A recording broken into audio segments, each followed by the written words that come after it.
Right, good afternoon. Welcome along to this meeting of the Community Wellbeing Committee. I haven't received any apologies. In fact, it looks like we have a full house, which is great. No Zoom attendees that I've been informed of. So we'll move on to the presentation from Victoria and Emma from the Youth Council. Welcome along. Thank you for giving up time during the school holidays to come along and be here.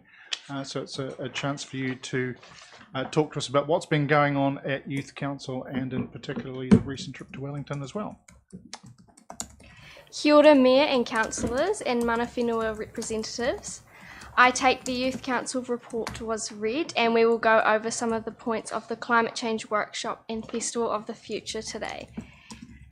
I'm Emma and I'm a first term Invercargill City Youth Councillor. Mayor Nobby Clark attended our second Youth Council meeting and asked for us to provide our thoughts on climate change.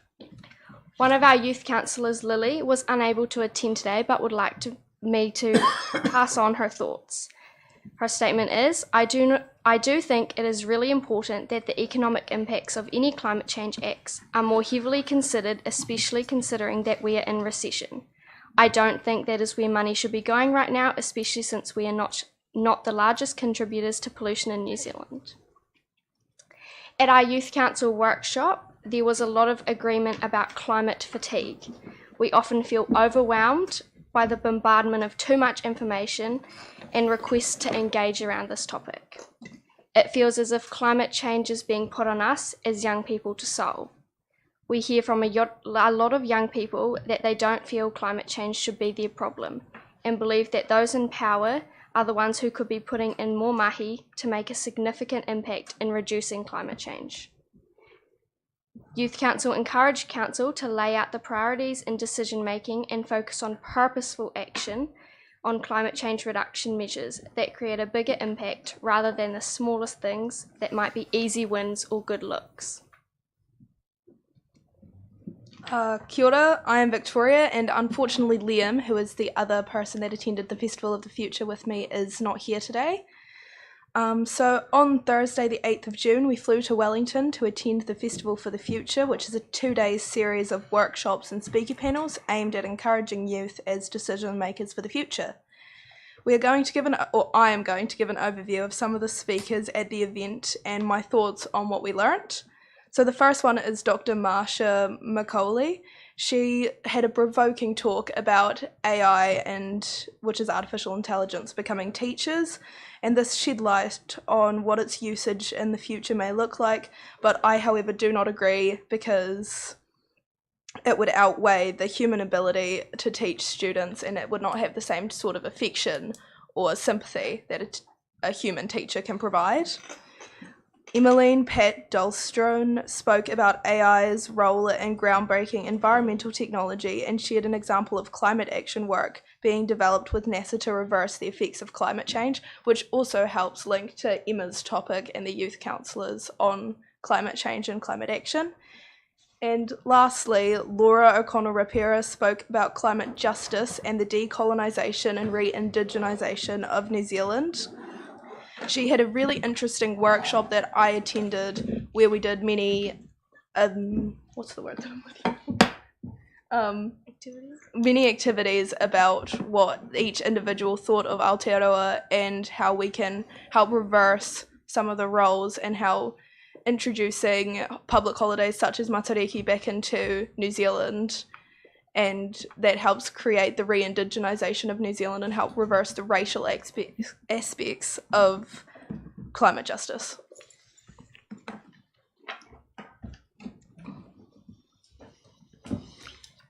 Questions, councillors? So Victoria, if I can follow up with your visit to Wellington for the Festival for the Future, what was the average age of the participants that were It was quite a large age range. I saw quite a few teenagers, there were quite a few students in school uniforms, but there were also some older people. Like the oldest that I saw was probably about a 60-year-old, so it was a lot of different people just going there to learn. And how do you feel about your voice now that you've been at that event? I believe that the event really did help shed light on the way that the world is working now, especially in Aotearoa. So I feel as if it's increased my knowledge on some of the aspects that they've talked about, which I can bring back to Youth Council. So it's the sort of thing you'd encourage future youth councillors to exhibit an interest to go along and participate in? Yes. Cool. Rhea? Thank you very much. I'm interested in, Emma, your comments about information fatigue or overload in terms of climate change.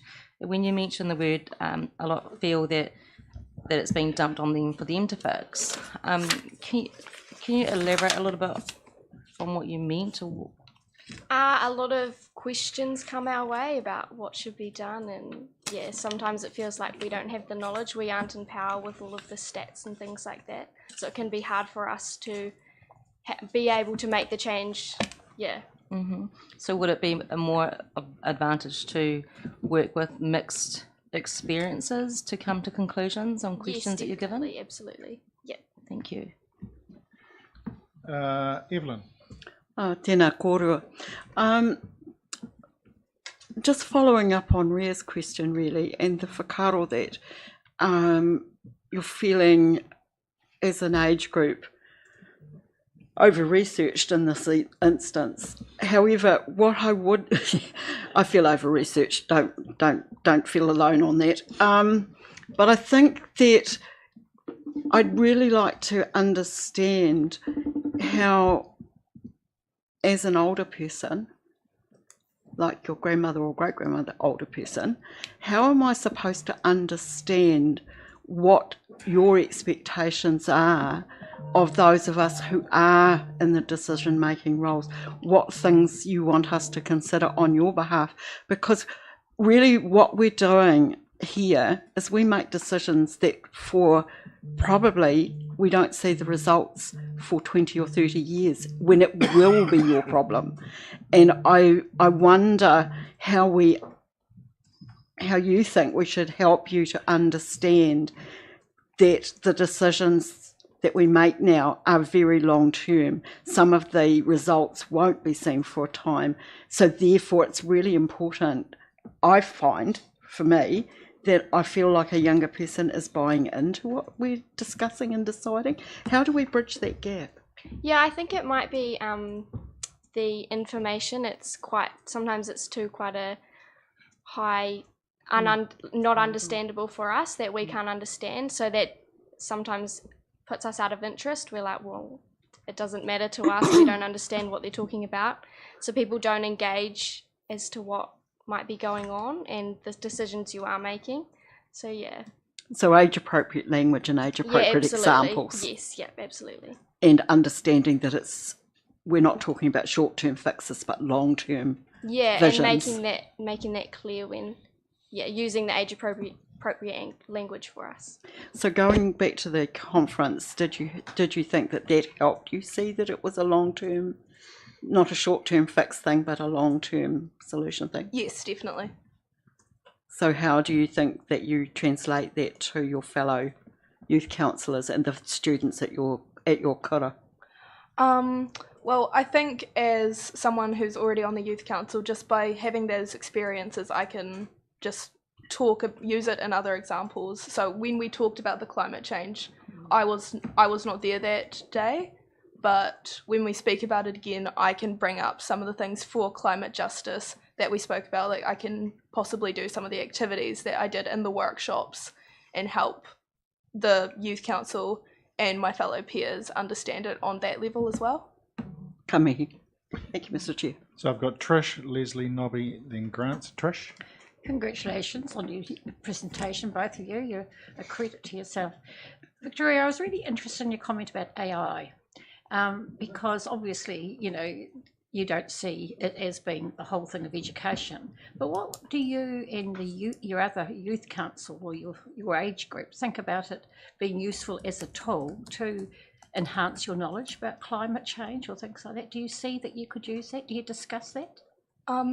I do not have the voice of everyone in youth council. No. But in my own personal opinion, I do believe that it could help it because it's that advancement in technology, and with the way that the climate is rising and all of those sorts of things, I think that it will be a really useful tool in the future if Yeah. we can create that technology.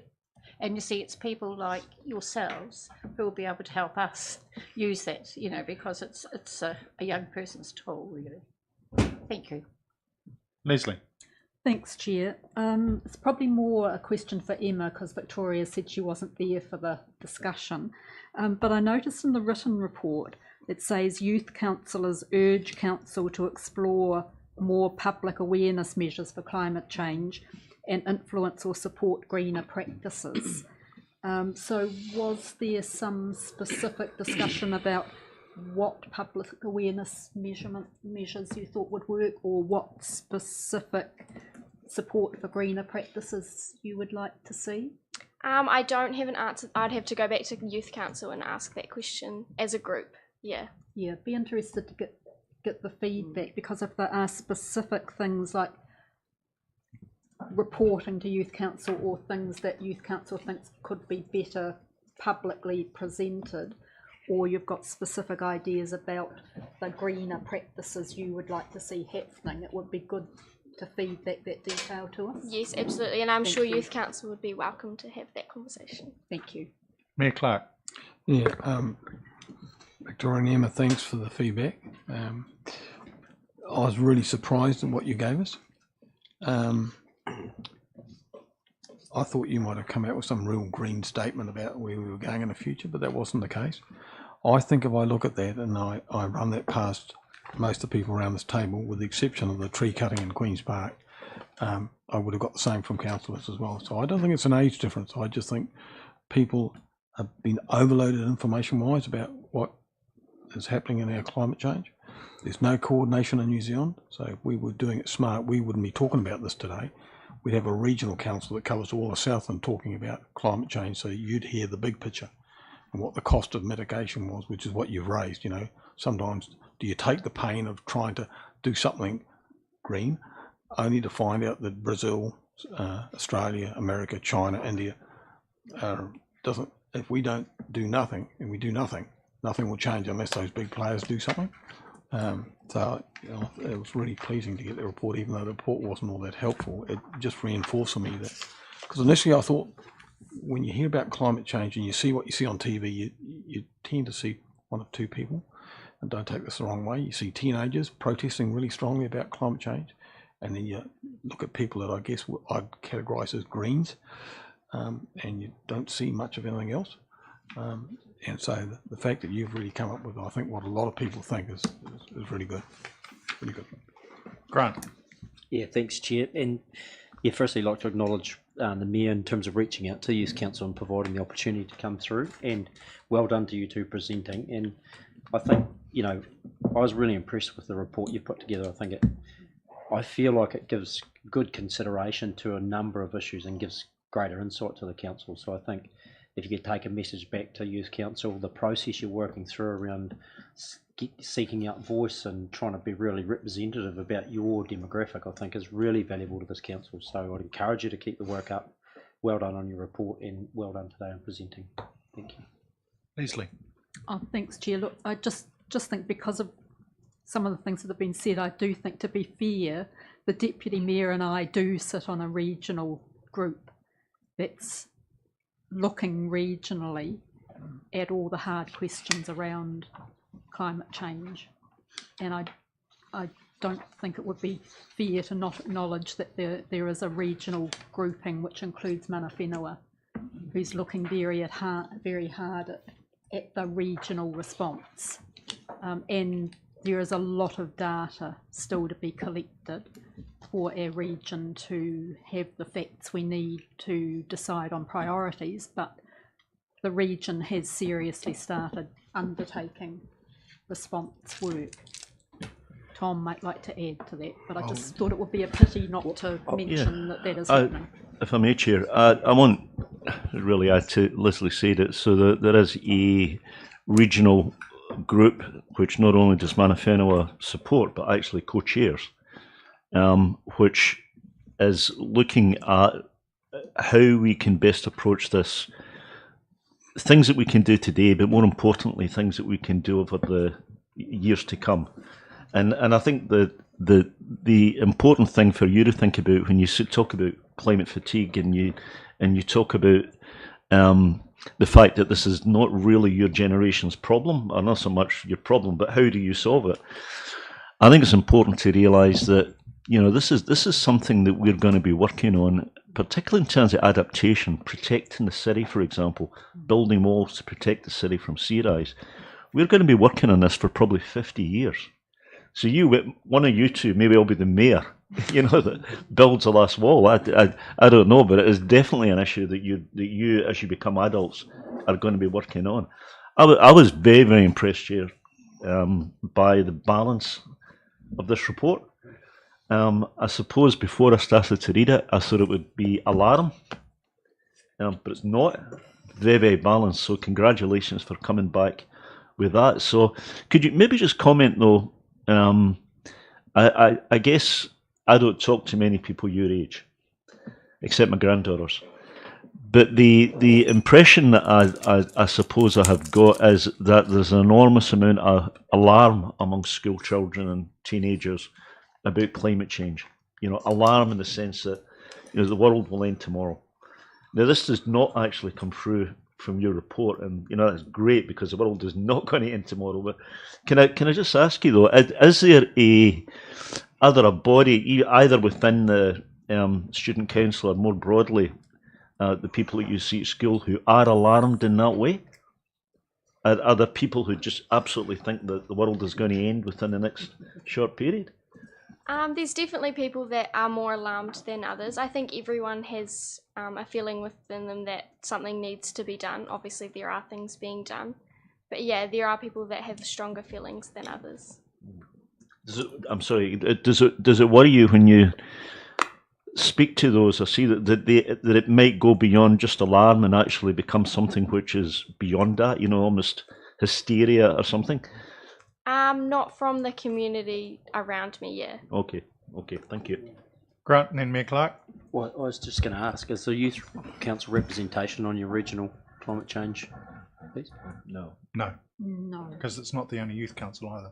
No, but surely there's an opportunity to engage youth in that. We have talked about the communication that will go out, and included in that is community boards, youth councils, older groups. So it has been talked about as the need for a communication plan with the priority setting. Good idea though. Mayor Clark? Yeah, just one thing I forgot to mention before. Part of the report back from the Youth Council talks about the tree cutting in Queen's Park and what the benefits are from that from a climate change perspective. Just I guess for the record to acknowledge that Steve's not cutting down all the trees in Queen's Park for that reason. Most of them are for safety reasons, and some are for the airport requirement for a certain corridor for flights coming into the city to have a reduction in the size of some of the trees. So we've got no choice on either of those two, and of course we will replant as part of the process. Thanks. Councillor Crackett. Just one last question. Thank you.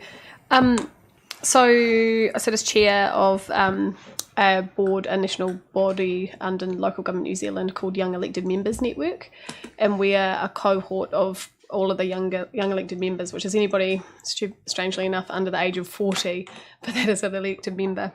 And one of our kaupapa po is climate change, and that's been fed up from all of our young elected members across the country, is that that's something that they see is really important. So I found it really interesting to read how balanced your report was as well.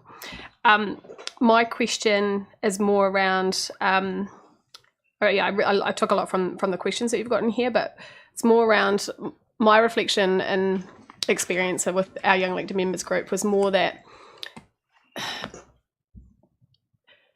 is it that you feel like it's not your fault or your responsibility or the younger generation's responsibility to do climate mitigation or adaptation, but rather decision makers like us or leaders or civic leaders or central government to do something, the big players to do something about it, and it should be them that are changing rather than it being put all on your shoulders or like the younger generation's shoulders, but you still feel like there's something that really needs to be done?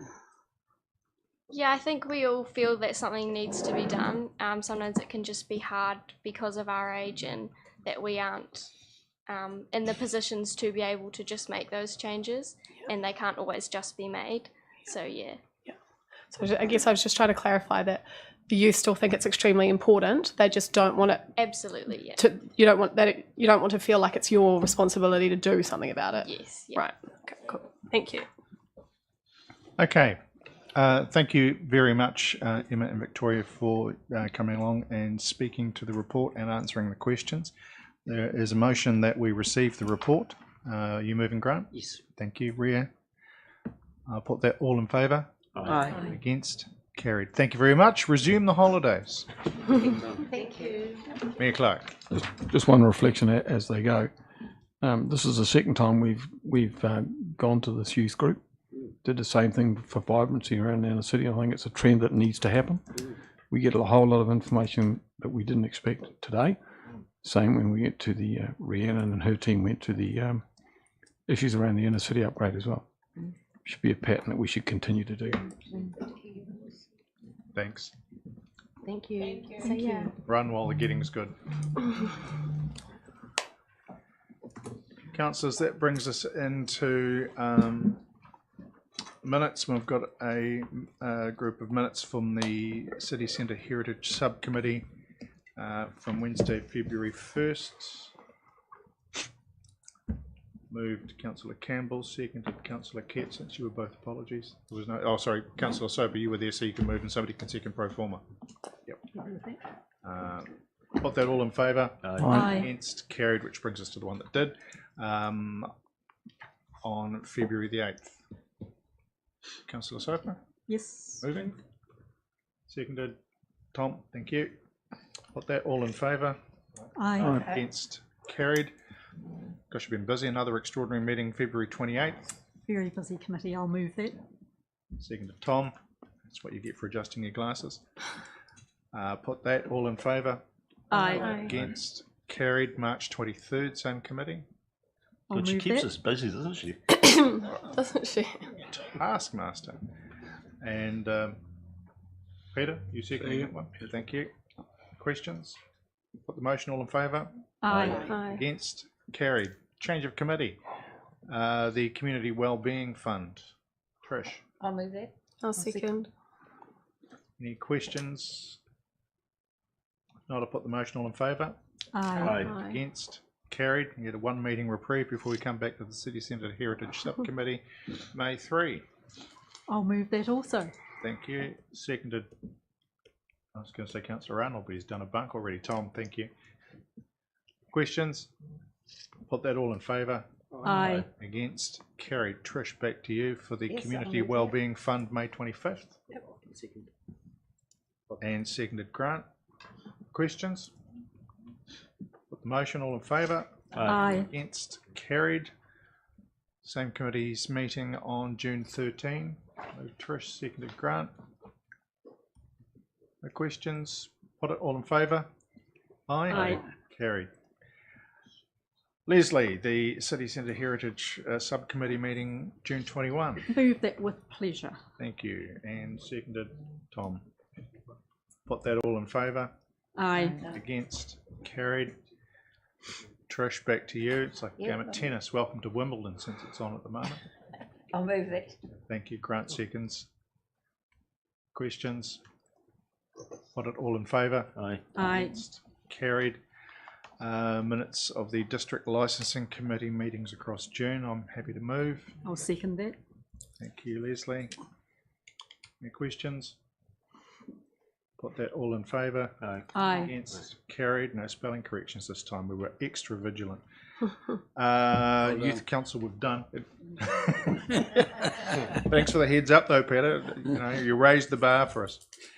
And the activities report, taken as a block, and really I'll ask if there are any items in there that anybody wishes to raise.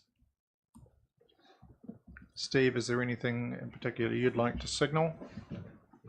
Trish? I just had a question about the increase in parking complaints. Is that because of the new CBD? So through you, Chair, no parking complaints are where someone has contacted the council to complain about someone else's parking. We're not entirely sure why there's been an increase, but it's noticeable. I think it's about 100% increase over the year. I can tell you. Was you? Well, one of them was, yeah. But I know that some of the businesses have seen a proliferation of subby vans parked in parking spaces all day long, or people parked in disability car parks where they haven't had a mobility sticker. So there's been more of those coming through. Rhea. Oh, that's okay. Grant? Yeah, thanks, Chair. Couple of questions. Just with regards to the media stuff. So 94,451 people reached. Is that individual people, or is that just repeat? Someone's come back to the page, so it could be the same person back a few times? Because that seems a lot. In the absence of Lisa, who wants to? Josie. I'll answer on Lisa's behalf through you, Chair. That's how many people have viewed and as the page has gone past.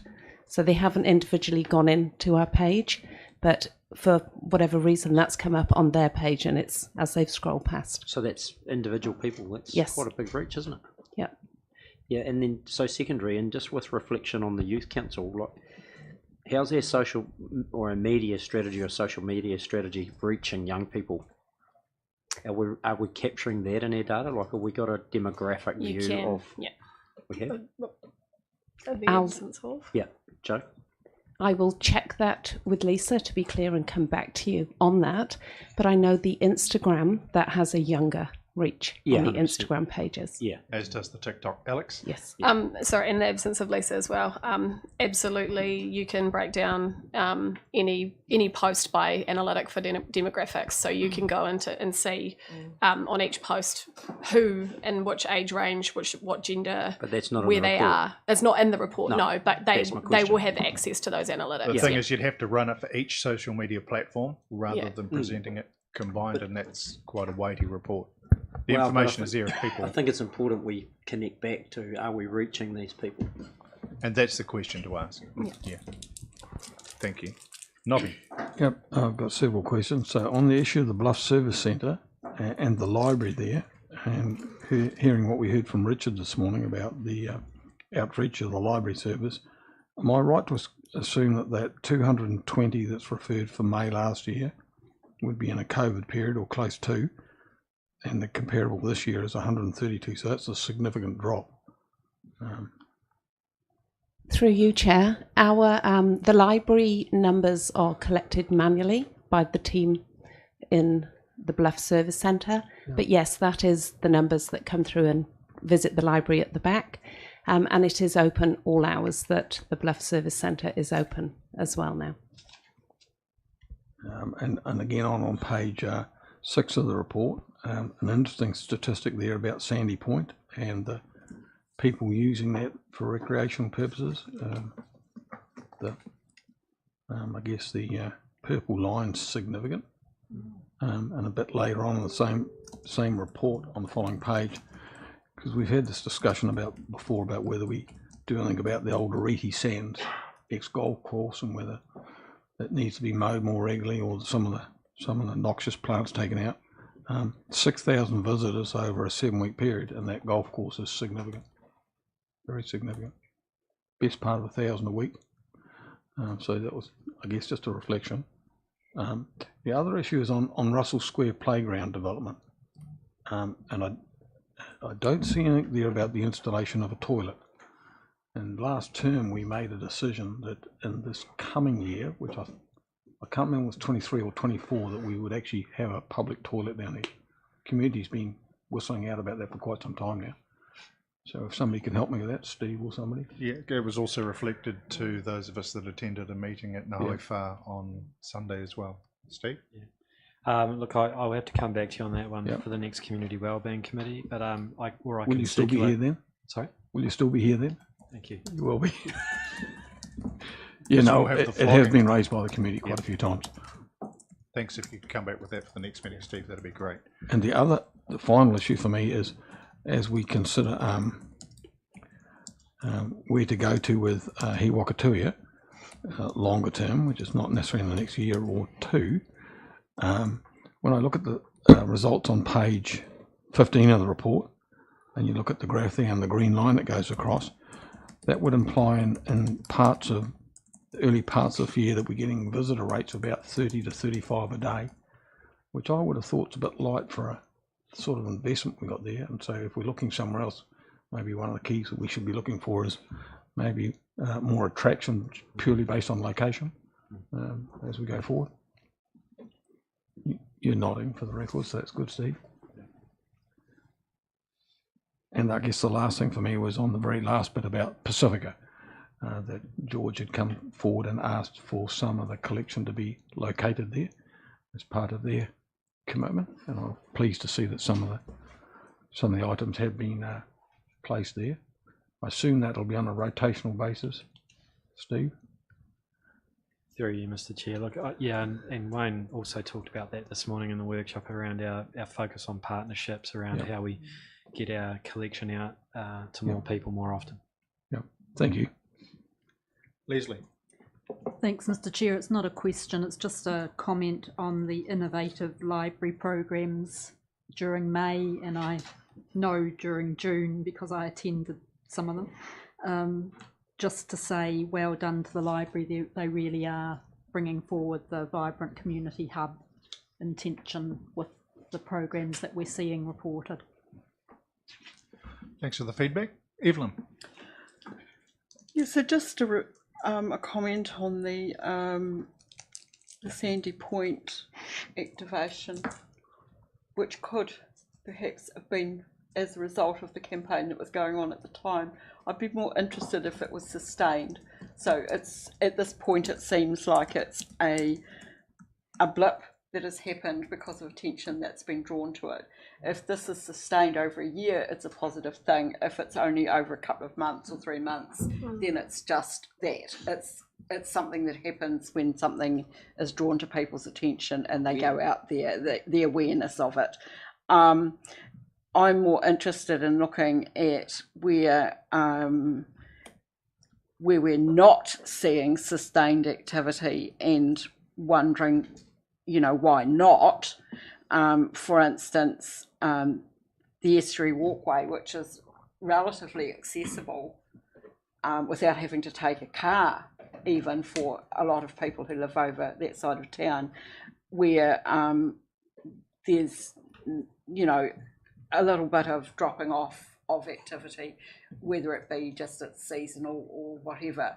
I'd like to see whether that can be, those sorts of places can be promoted and a better uptake, because it's the ones that are closest to the city.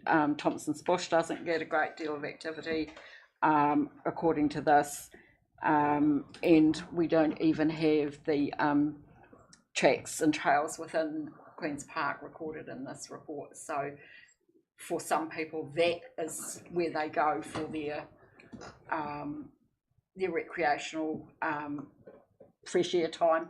It would be quite interesting to see if we could get some sort of reflection on that as well. Not sure how we gather that in some senses, because it's hard to pick which tracks people are using. I'll use Thompson's Bush as the example because it's close to home for where I am and there's lots of people in there, but it's not like you can place a traffic counter on half a dozen tracks. So do we focus on different tracks at different times, or depending on where we're Get looking some at investing? feedback and average it out. Okay, thank you. Thank you. Trish, then Alex. Sorry, Mayor Clark, I think your figures might be wrong. On page 15, the visitor numbers are the green line at Wakatuia, and so the lowest point would be 1,000 in February, and then it's going up. Am I reading that correctly? Mm-hmm. Yes, the green line is the visitor number. I mean, you look at how many people go on the glory track. Sorry, We'll change subjects. Change subjects. Well, but you're correct, Trish. Well, if I'm looking at February 23 as an example, where it dips down really low. Yeah, it's 1,000 people. 1,000 people, but spread over 30 days. 28. Well, right, 28 days, Yeah. but say roughly 30. You're looking at 30 to 35 people per day. Yeah. which to me is not a criticism of I'm of sorry. where they're at, just that if we're going somewhere else, we might want to factor in Yep. a venue that might get more foot traffic through it. Yeah, but you were looking at it for the month, I'm sorry. Yeah. Alex, then Ring.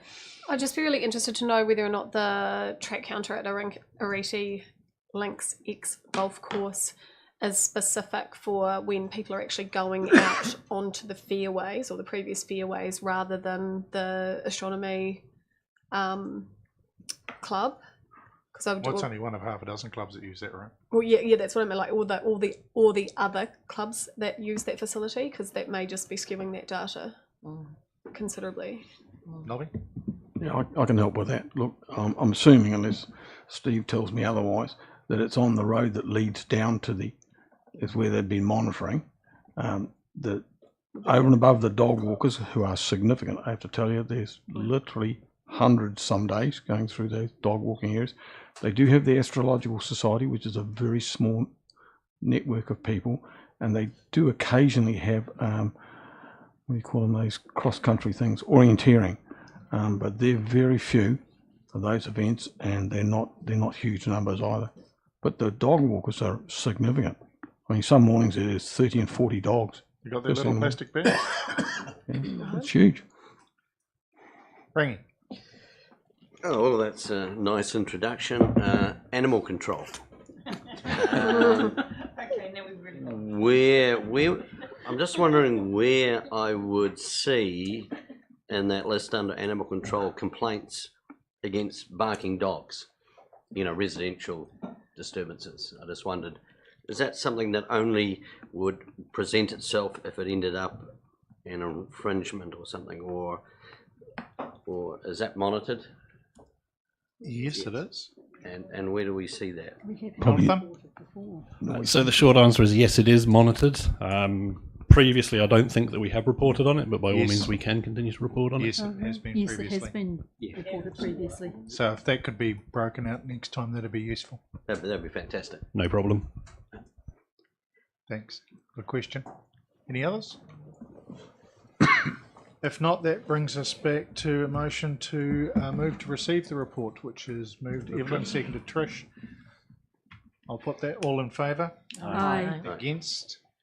Carried. Thank you, councillors. We'll now move to the public excluded session, and the reason that we're going into public excluded is to receive PX minutes of the extraordinary, the meetings of the City Heritage Subcommittee, meetings of the Community Wellbeing Fund and the Community Wellbeing Committee.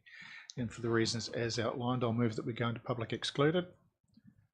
Seconded Evelyn. I'll put that all in favour. Aye. Against? Carried. So at this point I'll adjourn and we will reconvene for those public excluded minutes at the conclusion of infrastructure services. For those that have joined us on the live stream, thank you.